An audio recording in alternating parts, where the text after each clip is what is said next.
윤 대통령 탄핵 선고가 기각으로 갈 거냐 또 인용으로 갈 거냐. 헌법재판관 8분이 좀 두 가지가 있겠죠. 더 신중에 신중을 기한다. 두 번째는 서로가 협의가 안 된다는 방증 아니겠습니까? 협의가 됐으면 벌써 통고가 내려져야 되죠. 그래서 저는 기각이나 각하의 무게를 두고 있다. 그럼 기각이 됐다고 하면 그럼 윤 대통령이 다시 현직 대통령으로 오는 겁니다. 그럼 과연 정상적인 국정 운영이 가능할 것이냐. 돼도 걱정이고 안 돼도 걱정이다. 리더십이 발휘가 되겠느냐. 이거 다 무너졌지 않느냐. 또 제2의 계엄을 또 할 수 있지 않느냐. 저는 하나의 기우라고 생각을 합니다. 이것은 오로지 정치 프레임에 씌우기 위해서 하는 이야기다. 최상목 권한 대행은 권한의 대행의 대행입니다. 한계성이 있어요. 그리고 이제 한덕수 총리가 언제 돌아올 줄 몰랐잖아요. 이제는 이제 월요일 날 판결이 나면 바로 즉시 이렇게 복귀가 가능하기 때문에 그때 결정을 해도 늦지 않다. 그래서 민주당은 제가 볼 때는 엄포역이다. 탄핵 소추는 더 늦게 됐지만 선고는 먼저 받게 됐습니다. 어제 오후에 국민들께서 많이 기다렸던 윤 대통령 탄핵 심판 선고기일 발표 대신해서 한덕수 총리의 선고기일이 먼저 발표가 됐습니다. 이를 두고도 갖가지 분석이 좀 쏟아지고 있는데요. 오늘은 이와 관련해서 국민의힘의 원내 수석 대변인을 맡고 계시는 김대식 의원님 모시고 이야기 좀 나눠보겠습니다. 의원님 스튜디오에 나와 계시는데요. 안녕하세요. 안녕하십니까. 네. 의원님 뭐 불교방송 출연은 처음이신가요? 예, 처음이에요. 불교방송 시청자 여러분 안녕하십니까. 저 부산 사상구에 지역구를 두고 있는 김대식 의원입니다. 앞으로 자주 불교방송을 통해서 여러분들과 인사를 나누도록 하겠습니다. 더 자주 좀 소통을 해주시면 오늘도 좋은 하루 되시기를 바랍니다. 감사합니다. 감사합니다. 윤 대통령 탄핵 선고가 지금 생각보다 오래 지연되는 걸 두고 이게 뭐 기각으로 갈 거냐 또 인용으로 갈 거냐 또 최근에 각하 주장도 많이 하시더라고요. 그래서 다양한 분석들이 좀 나오고 있는데 의원님께서는 많은 방송 인터뷰에서는 기각 아니면은 각하일 것이다 이렇게 좀 예상을 하셨어요. 지금 선고가 좀 지연되고 있는데 결론에는 뭐 예상하시는 대로 될 거라고 지금도 보시는 거죠?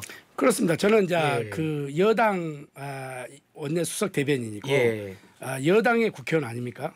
그럼 여당의 국회의원의 희망 사항은 기각 아니면 각하 이걸 원하는 거죠. 저는 법률가가 아니기 때문에 잘 그런 부분에 대해서는 법적으로 따진다고 하면은 제가 문외하지만은 그러나 일련의 이러한 상황을 보고 지금 이미 종결이 됐고 옛날에 노무현 대통령과 박근혜 대통령 때의 그 기일과 지금의 기일이 지금 점점점 늦어지고 있잖아요. 이런 상태에서는 저는 헌법재판관 8분이 좀 두 가지가 있겠죠. 더 신중에 신중을 기한다. 국민들이 납득할 수 있도록 우리는 이렇게 고심을 다하고 있다 하는 것을 보여주는 것이 하나가 있고 두 번째는 서로가 협의가 안 된다는 방증 아니겠습니까? 협의가 됐으면 벌써 선고가 내려져야 되죠. 그런 부분을 봐서는 이게 의견 일치가 이루어지지 않고 갑론을박이 밖에서 보기에는 좀 이루어지지 않겠느냐. 그래서 저는 기각이나 각하의 무게를 두고 있다 이렇게 말씀을 드리는 겁니다. 근데 지금 뭐 예를 들면 장외에서야 뭐 집회는 팽팽해 보이는데 뭐 여론조사는 제가 뭐 특정한 여론조사를 언급하진 않겠습니다만은 국민 대다수의 여론은 아무래도 탄핵이 돼야 된다라는 여론이 조금 더 높게 나오는 건 사실이거든요. 그럼 국민들이 바라볼 때는 현직 대통령이 군을 동원해서 국회에 들어갔고 뭐 여러 가지 현재의 변론을 우리가 다 봤습니다만은 그 행위에 대해 가지고는 중대하게 헌법과 법률을 어긴 것이다. 지금 이렇게 국민들은 좀 다수들이 생각을 하고 있는 건데 그 생각과는 조금 결이 많이 다른 것 같아서 의원님 보시기에는 그 행위 자체가 헌법을 중대하게 어겼다라고는 볼 수 없다 이런 입장이신가요? 아니 저는 이제 뭐 헌법을 중대하게 위반했다 안 했다 이런 차원은 헌법재판소에서 이제 결론을 내려야 되겠지만 기각을 말씀하시니까 사실은 그래 일련의 행위가 통치 행위였느냐 아니면 법률의 위반 행위였느냐 이것은 헌법재판관들이 판결을 내릴 거예요. 그리고 이제 앵커께서 말씀하신 대로 지금 여론의 흐름도를 어떤 조사를 보더라도 인용을 해야 된다 하는 의견이 다수가 좀 낮잖아요. 조금 높잖아요.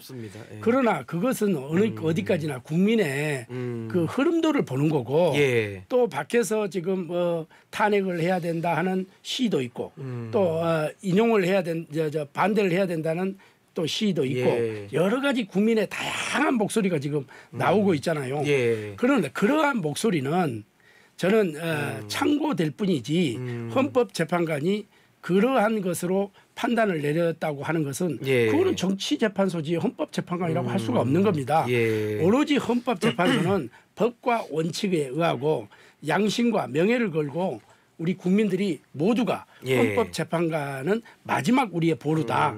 그리고 믿고 헌법재판소에서 판결된 것은 우리 국민 대다수가 따라줘야 된다 예. 하는 그거기 때문에 헌법재판관들은 이러한 여론조사 그다음에 밖에서 시위 흐름도 이런 걸 보고 판단해서는 안 된다. 오직 예. 법과 원칙과 그다음에 양심과 명예를 걸고 나는 헌법재판소에서 예. 판결을 내려줘야 된다.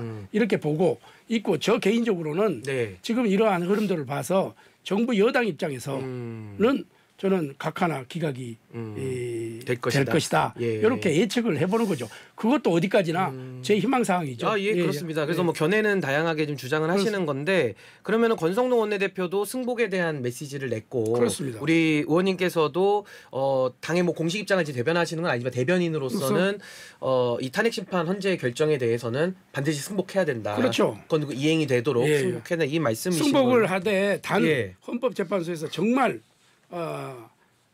확고한 예. 분명한 이 법과 원칙에 의해서 판결을 내려줘야 된다. 그렇게 하겠죠. 예, 헌법재판소가 그렇게 할 것이고.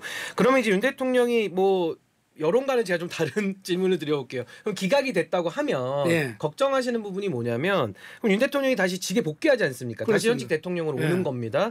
권한이 회복되는데 그럼 과연 정상적인 국정 운영이 가능할 것이냐? 왜냐면 윤 대통령도 뭐 개헌 얘기를 했고 뭐 좀 내려오겠다 이런 뉘앙스의 말을 이미 했기 때문에 과연 국정 운영이 정상적으로 가능하겠느냐라는 질문과 더해서 또 만약에 정치적인 혼란으로 대통령이 인식을 하면 또 경고성 내지는 절박한 마음으로 또 계엄을 할 수도 있지 않느냐 이런 우려가 따라오는 거거든요. 거기에 대해서는 어떻게 좀 보고 계십니까? 저는 예. 그 일부에서 그렇게 이야기를 해요. 돼도 걱정이고 안 돼도 걱정이다.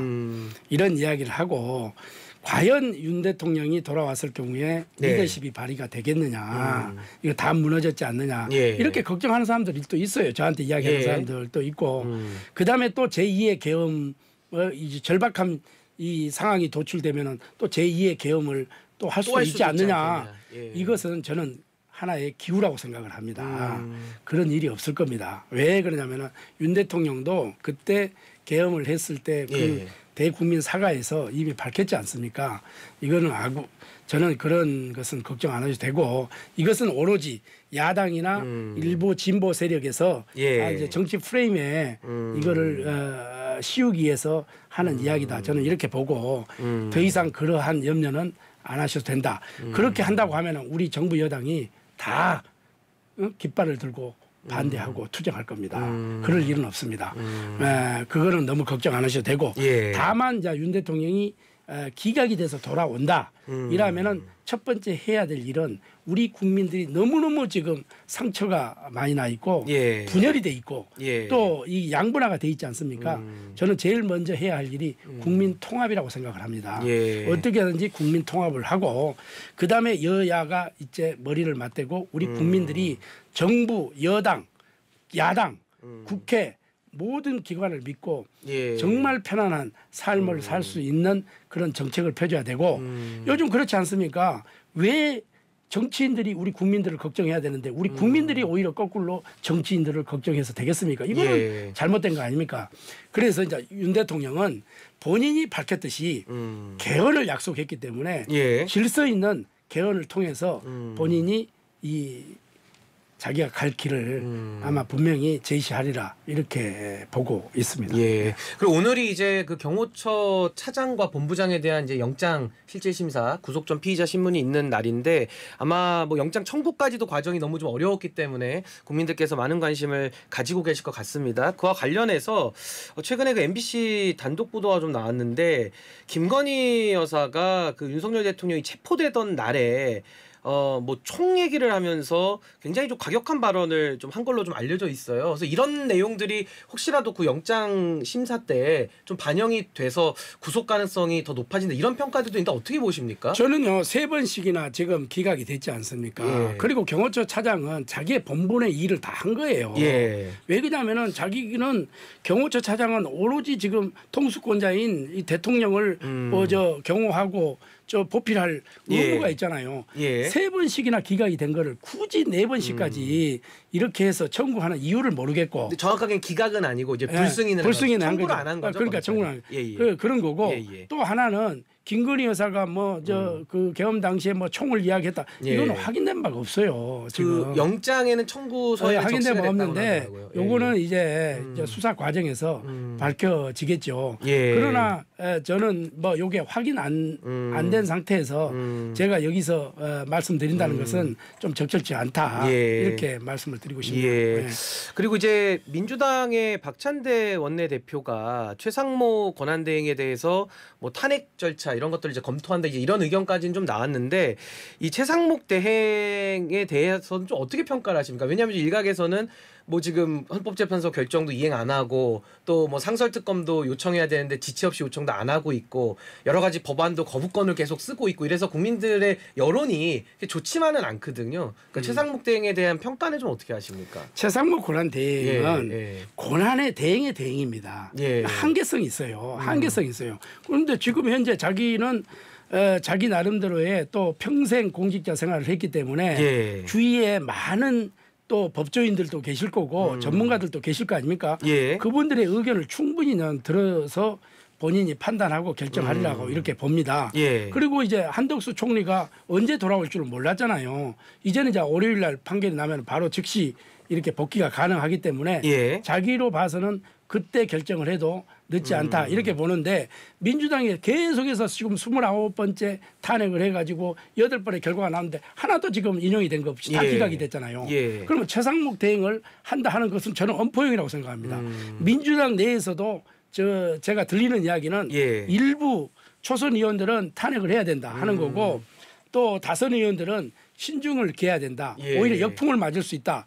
이러한 의견들도 나왔다고 그래요. 예. 그래서 민주당은 제가 볼 때는 박찬대 원내대표가 이야기하는 것은 엄포용이다. 엄포용이고 예. 저는 탄핵에까지는 결국 가지 못할 것이다. 왜? 예. 안 갈 것이다. 왜? 국민들의 저항이 있기 때문에 그렇다. 이렇게 저는 보는 것이죠. 마지막 질문 드려야 될 것 같은데 이재명 대표가 어제 이재용 삼성 회장을 만났습니다. 그리고 조만간에는 유발 하라리 교수를 만나서 AI 관련 대담을 좀 나눌 예정이다라고 하는데요. 이재명 대표의 행보는 좀 어떻게 평가하고 계십니까? 저는 이재명 대표가 정말로 그 이재용 회장도 만나고 예. 뭐 자동차 회사도 가고 저 유발 하라리도 AI 문제에 대해서 예. 그거는 뭐 저는 지도자로서 당연히 그건 해야 할 일이라고 보고 예. 저는 평가를 좋게 합니다.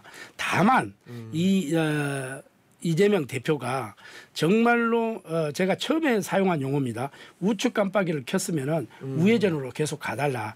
이런데 앞에서는 그렇게 해놓고 뒤로 돌아와서는 정부의 발목 잡는 이런 정책, 그다음에 법안 예. 이런 걸 내기 때문에 누가 국민들을 믿겠습니까? 국민들이 정말로 실질적으로 이재명 대표가 그렇게 행보를 한다고 하면은 예. 중도 실용주의를 한다 하면은 거기에 대한 행동과 그 말과 실천이 저는 같아야 된다고 생각합니다. 반도체 주 52시간 문제도 그래요. 예. 본인이 자장까지 맡으면서 세미나도 열었고 예. 그렇게 하면서 거기에서는 굉장히 유연성을 가지고 하다가 제가 그랬어요. 그 이튿날 어떻게 보느냐. 한 방송에서 그래서 저는 이게 어려울 것이다. 왜 어렵느냐. 저는 민노총을 어떻게 설득할 것이냐. 그런데 한 2, 3일 있다가 바로 또 좌측 깜빡이를 켜더라고요. 예. 그래서 저는 믿을 수가 없다. 이런 예. 이야기입니다. 그래서 이재명 대표도 중도 실용주의를 가고 오로지 국가와 국민을 때문에. 생각한다면 예. 그렇게 좀 여기서 해달라 마무리하겠습니다. 김대식 의원님 함께했습니다. 의원님 감사합니다. 예.